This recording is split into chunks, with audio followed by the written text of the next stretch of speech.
Hey guys, it's Sam and welcome to CEO Unplugged. I'm here with Adam Schoenberg, who is the CEO of Hook and Albert. And I'm proud of this one because I hunted him down like a psycho. And that's how we met. Hi, Adam. How are you? I'm just so great. How are you? I'm doing wonderful. Are you Thank like for having me. creeped out or overwhelmed by that intro yet? I love it. I can put a face with the note and the outreach. And Yes. This is awesome. Very I'm cool. Super excited. All right. So first of all, explain Hook and Albert to people. What is Sure. you? That's a great question. And Hook and Albert is more than just me, for sure. But Hook and Albert is all about luxury travel with function.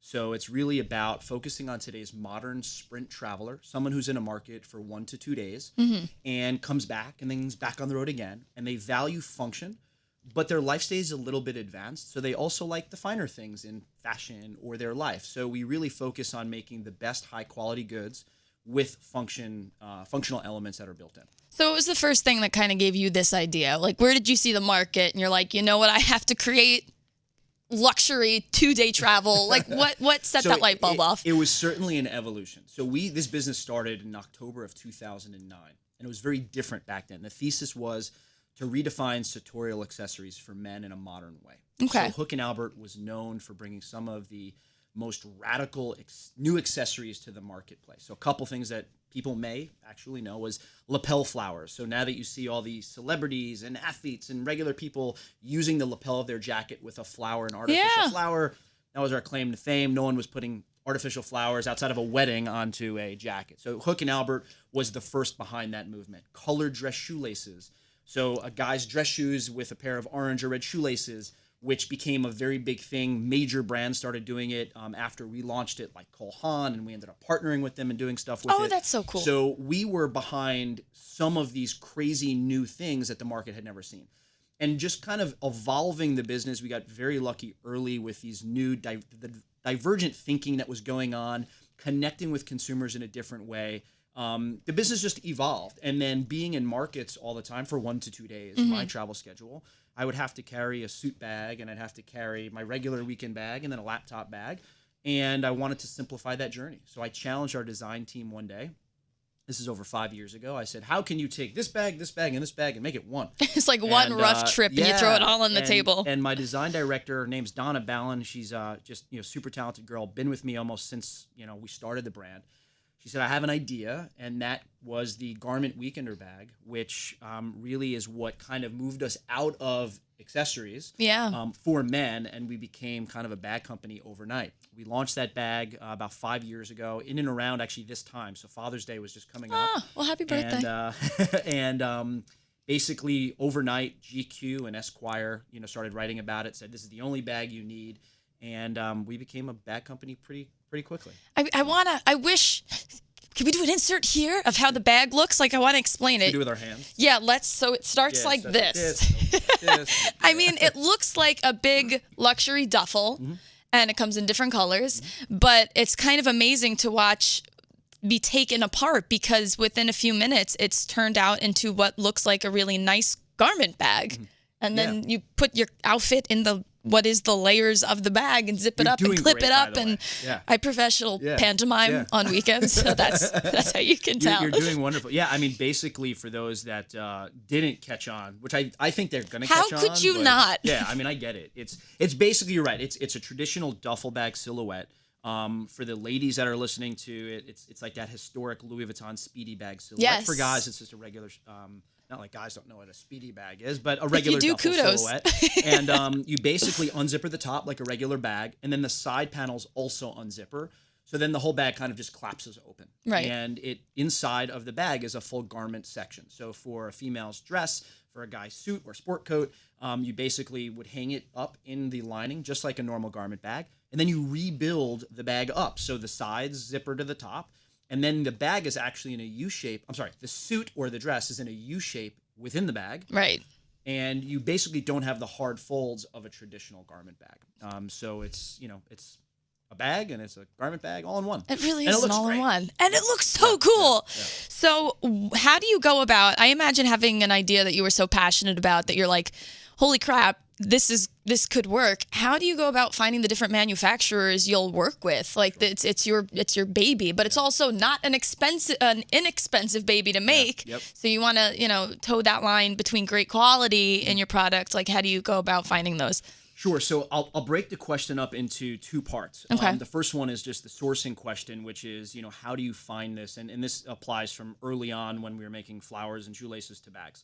And I think, like anything, as you build a business or an idea, and 1 year turns to 2 years and 3 years, you're meeting people within the industry, obviously, that that you're in. And it's a lot of questions. I always say to people that are starting something, don't be afraid to ask questions, and you will connect with people that are willing to give you genuine feedback and genuine direction. So early on, it was basically friends of friends saying, I know a manufacturer in Peru who can make socks. Great, we're going to make our socks in Peru. And now you're doing socks in Peru, and you say, hey, by the way, do you know anybody who can make shoelaces? And he's like, no, but let me ask around. And then all of a sudden you meet someone who goes, hey, talk to this guy in Asia who can make color dress shoelaces, right? It's one of these things where it's just a network. And then also you build relationships and peers that are around, and you ask them questions. Bags were same type of thing, where a buddy of mine is also a fashion designer. Mm-hmm. And I had asked him, I said, hey, who do you recommend to make bags? And the first relationship that he recommended us to was actually who became our almost exclusive partner for years making that bag. Ooh, that's fortunate. And we got very lucky. And they were very competent. The quality was amazing. So that's kind of how sourcing starts. There's also something called a sourcing agent, which we were never fans of early on. And a sourcing agent is someone who you hire, who has the relationships across the spectrum of different factories and different locations, and they will go out for a fee, and they will help you build your supply chain. We did not do that. Probably should have early on, because it would have been a lot less stress. You learn. But you learn. So there's a bunch of different ways to kind of build out that. And then in terms of the expense part, I think with any business that you're starting, there's a lot of different ways to actually start the business. Yeah. We opted to self-fund this brand early on. And while many of our peer brands that were starting around 10 years ago were out raising a lot of money to help kind of fund these ideas, we decided to put our money where our mouth was. So money where your mouth is or was? Which one is it? I feel like it depends on it. Yeah, no, I could call that guy if you want. Can we call him? He'd be so happy to come in and correct you. You know what? We decided to apply our own money to the idea. And it forced us to make a lot of smarter decisions, because we could not waste anything. Every dollar that we wasted was our own money. So it really put us in line and made us, when we were actually building product and or purchasing inventory, it was the exact amount we couldn't miss and couldn't be wrong. Because if you're wrong, bad. It's just bad. So I want to break this down to anyone who's listening and they're like, okay, cool, it's a bag. Someone who still doesn't get it. Mm-hmm. Although you do offer many things. It's not just this one line if someone checks you guys out. But why is this item important? Like, who's listening should be interested in at least checking out this one particular item that you have? So we cater to today's modern, traveler. And look, 85% plus travelers in the U.S. are traveling for 1 to 3 days. Mm-hmm. Okay? So we really focus on, number one, who that person is and what do they need, and they need function. And when we talk about function, it could be, hey, I need that garment piece. I have to host a cocktail dinner tonight for a client, and I don't want to just take a suit bag, right, for that item. So I want that functional part. Or I need something as I get on the plane for just my electronics, and I want something that's unique that it can stay with me on my seat. So it's the traveler's mindset, the tools that they need to actually go places, and we're solving that problem. And by the way, it can be a beautiful briefcase that a guy wants to bring to a meeting, and it looks good with his suit. Or it could be a creative that works for an ad agency that's like, I want more of a field bag look and silhouette. And then what are the functional components that we put into that bag? And it's little things like, it could be a strap that adheres to your rolling case. It could be a hidden pocket for earphones, whatever it may actually be. So that's kind of who we cater to and who we're building products for, across the spectrum. Which is how we even connected in the first place. So go ahead, shameless plug. Tell me, how did you find me? With the morning show. So with the morning show, we constantly have occasions where we're going away for 1 night to 3 nights. And we all have a crap ton of stuff with us. And sometimes it's a little more annoying than others, because sometimes all I really need is a nice outfit for something. And, Shout Spray, you guys do your thing. You do a great job with wrinkle release, but it's still, it is what it is. And you always smell like that spray. So I guess I must have been searching similar stuff, and my phone was like, I know what you need. And they dropped one of your ads in my feed, and I flipped out. Like, this is perfect. I didn't even know that something like this could exist, and it solves all these problems I've been complaining about. So it's just any person who's on the go, which is so many working professionals right now, for a couple of days. And I absolutely love that. Thank you. Yeah, that's how. So if you were getting creepy stalker vibes, that's why. That's how it happened. But when we spoke earlier, you mentioned how entertained you were, and I loved that, how other companies have tried to duplicate it, but you're like, but it hasn't worked out for anyone in the past because it's so intricate how you guys design the different clips and mechanisms and zippers to hold it together. So what would you say is the most important part? Is that even possible to answer? The most important part from the engineering part, yeah. It's for this specific product that we're talking about, and most of ours that do intricate things, I think it's just understanding that you can't just replicate something in form. If you look at something, it's pretty easy to say, okay, there's a zipper there, a zipper here, and a zipper here. Right. In our world, when you have weight points that are on a bag and you have different materials and different grade zipper, it's just a very complicated, product to just look at and have a factory replicate. So we've been fortunate enough where there have been some amazing, brands out there that loved or were inspired by our idea and have taken that and tried to execute it on their own. And they have not done a great job. So if you go on Reddit or you read reviews, we kind of just sit back and go, I told you it was a lot harder to, to buy, which is why you should have bought it from us to begin with, instead of knocking us off. And we won't talk about those brands. But high caliber person, sir. Yeah, we won't talk about them. But and then look, today in retail, it's a fascinating space to be in. I won't discount the folks that we can talk about.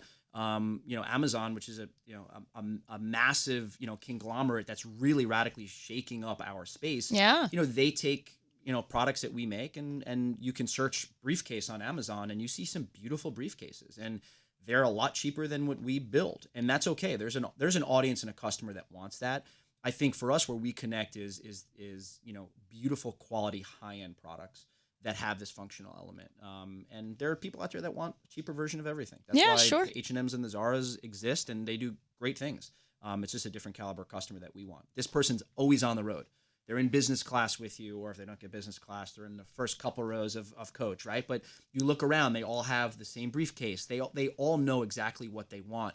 We cannot let our customers down, because there's nothing worse than being on a business trip and the bag explodes. Then what? Oh my God. Yeah. Thank you for my new nightmare. Yeah, absolute disaster. Okay. Not to manifest that. So what do you have any product coming on the horizon? I remember. Yeah, we do have a great product coming on whenever this airs. This is like an exclusive. If there's like a bell or something, but someone get a gong. Yeah, something, insert gong. We are launching in the next couple of months our first ever rolling case. And again, it is a garment first engineered rolling case. So the focal point for us, once again, is that really key component, the suit or the dress. How does that live in a rolling case first, and then you pack everything second? And if you look at modern day luggage, which also that space has transformed with some great brands that are out there, but the afterthought is always, in our world as business professionals, is that garment. And, it's just like, hey, this thing trifolds out and zippers in, or we sell it separate and it's always wrinkled, etc. So we've really tried to re-engineer the thought process on what is a rolling case for our core customer, and deliver a product that's very, very cool. And we're excited to release it. That's awesome. Yeah. So do you guys even have what's after that? Like, do you have a 5-year plan? Is that still a thing, or did they feed me that in college? You have to have it. Yeah. Okay. So just to put in perspective, we're working on 2021, end of year 2021 designs right now. Yikes. So I know as far out as that. Okay. And you have to, because depending on where you are, it takes a long time to sample these products and, R&D, research and development, test them and make sure that, you're doing the right work and everything works together as one. So yeah, we're pretty far out. Okay. Yeah. Do you want to drop any Easter eggs that you've got coming in the future, or you don't even want to? You know what? As weird as this may sound, it's simplifying, I think, the story. And when I say simplify, it's just looking at categories. There's only so many categories when you're in the travel space, or the bag space that you can break into. So it's looking at it and going, okay, what do we have for the briefcase market for men? And there's three types of guys. There's the minimalist, there's the creative guy, and there's like the super formal suited guy. Right. And within each one of those, what do you have to cover it off, right? It's the same thing with someone that likes a backpack.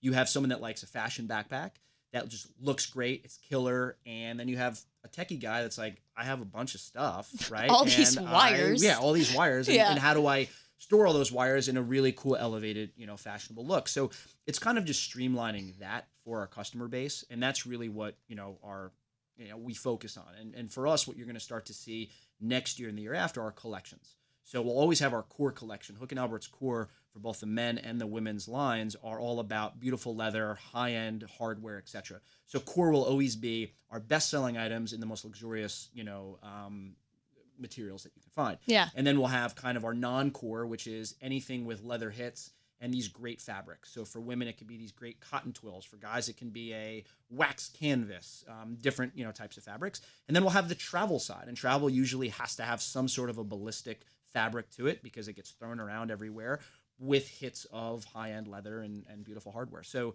if we focus on those, I think the story will continue to evolve, in a really organic way. Very cool. Thank you. So you've been there. So what advice do you have for the people who are listening who's like, I'm going to start a company now? That's my impression of them. I don't know if we have enough time to answer that one. But look, I'll say this, and hopefully I can be very targeted with my response. Starting something is the most magnificent opportunity that you can give yourself and journey that you will, create. The process of having an idea, okay, and physically executing or building on that idea, and then having that idea connect and or resonate with somebody. This could be a business idea, this could be a physical product, is just so incredibly gratifying because you get to see reactions and people using it. So I always say, number one, do it. The caution I will always say to people, and there's a lot of nonsense out there about ways to start it and motivational people that are talking about it, is you do have to start it in the most calculated fashion that works for your lifestyle. So I always say this to people. If you have a regular job and you have that idea, build that idea while you're getting paid by somebody else. Okay, so for me, when I started this, I was had a very high level executive job, and I was working from 7 a.m. till 9. I went home, and at 9 o'clock, from 9:30 or 9:45, I'd talk with my wife, and then I would literally, up until 2 or 3 in the morning, I'd build a business plan. And I did that for 6 months. And the reason behind it was if the plan wasn't going to execute or we had speed bumps, I wasn't screwed. Right. So I always say to people, start off that way first. There's a lot of time in a day. Everyone goes, I don't have the time. Everyone has the time, especially if you're passionate about what you want to do, you will create the time. Right. So I think that's the first part. And then once you actually go to take that giant leap, there's ways to just test it. So you don't have to, again, leave your job. I was testing what we were doing while I still had a job. And probably today, if he's listening, guy followed in my career. I remember my first meeting with Barney's. I told him I was going to an ad agency. So I used to be in ad sales. And I was going to an ad agency. And meanwhile, I was going to Barney's. Yeah. And it was my very first meeting. And Barney's on the spot was like, we love what you guys are doing. We want to pick up the what the a lottery hit. And I ended up walking out. I went right back to the office. And I said to, a guy who was following in my career, I said, people will know his name is JB. But I said, JB, I can't work for you anymore. And he was like, what do you mean? We've worked together for 6 years. I'm like, these little flowers I've been wearing, I was like, I'm going to do this. And he was like, Adam, I'm nervous. I don't know, you, man. This is about you. And about 3 years later, we saw each other at an event party. And at that point, the business had really taken off. And he was just like, I can't believe you did it. So again, I tell that to say, I still was setting up meetings. I don't encourage people to do that and be sneaky, but this is about you. If you're going to do this journey, do it in a way that if you fail, you're basically mitigating failure, and do it in a really calculated way. And then once you make that step, I looked at it in 3 ways. I said to myself, okay, this is going to work. Thank God it did. This is going to work, right? If it doesn't work, I've probably done this in a space I wanted to be in. I always wanted to be in fashion. So if it doesn't work, 2 or 3 years, I know some other people in fashion now. Right. I'll probably get a job in fashion. Mm-hmm. Or I didn't burn any bridges. Yeah. So worst case scenario, I always go back to what I was doing, which was, media sales, over a decade ago. But I could always go back into media sales. Yeah. It's a lot more difficult to make that decision now. Right. But I always looked at it as these ways. What's the fallback? And I think if people go through those exercises when they're thinking of taking that step to be creative, it makes the journey a lot easier. And then I will say this. There's one thing that no one talks about when creating this stuff. And that is the emotional toll that this process takes on you, especially if the business grows. I started this business with me and my co-founder, Corey, and it was fun. And then we hired our design director, and it was 3 of us. I got 40 plus employees now, 3 offices, and the stress level when you realize that other people's livelihoods depend on what we do every day, that's something that nobody talks about. So this is a journey that we're talking, we're laughing, and it is great, and I love what I do. Being serious for people, the first 5 years of building this business, I didn't take a dime. Right. It went back into the business because I self-funded it. I wanted to make sure I had employees 4, 5, 6. I need new computers. We got to buy new computers. The sacrifice that goes into this, if you're committed, is a challenge. But if you're ready for it and you start talking to as many people as possible who've done it, you'll prepare yourself and you'll be ready for it. All right. Did we do it? Elvis, that means no, that's a horrible joke. Absolutely not. That is very cool. So just in case people's social medias are not as sharp as mine are and they didn't get the direct ad, where can people find Hook and Albert products? Hookandalbert.com. That's HOOKAND as in dog, Albert like fat Albert.com. That's Don't you really want to ask hard to where did forget. the name come from? Yeah, what the heck happened? So we again, business started as accessories, business for men. Yeah. And the original accessory for men was the pocket watch. But because the watch is always before, in your pocket, after the flower, but during because the flower. it was Yeah. So Gotcha. again, we started in the accessories business, and even though luggage today is an accessory, true. but we were searching for something that really stood for that key accessory for men. And the pocket watch was that in Victorian era. And because the pocket watch was always in your pocket, all you saw was the chain, which is known as the Albert, and the hook, which is what went to the buttonhole of the vest. So very much the way that the hook and the Albert brought that accessory to life, we've always been dedicated to bringing accessories back to life. That is such a cool name now. Before I'm like, oh, cool. It's like 2 guys' last names. We have to do a better job of telling that story. Because somebody be like, who's the hook and who's the Albert? I'm like, no. That's where my brain went. Yeah. That is damn cool. All right, Adam, thank you so much for joining us. Thank you. This has been an episode of CEO Unplugged. Check them out. It is life-changing, not agended. It's been a pleasure.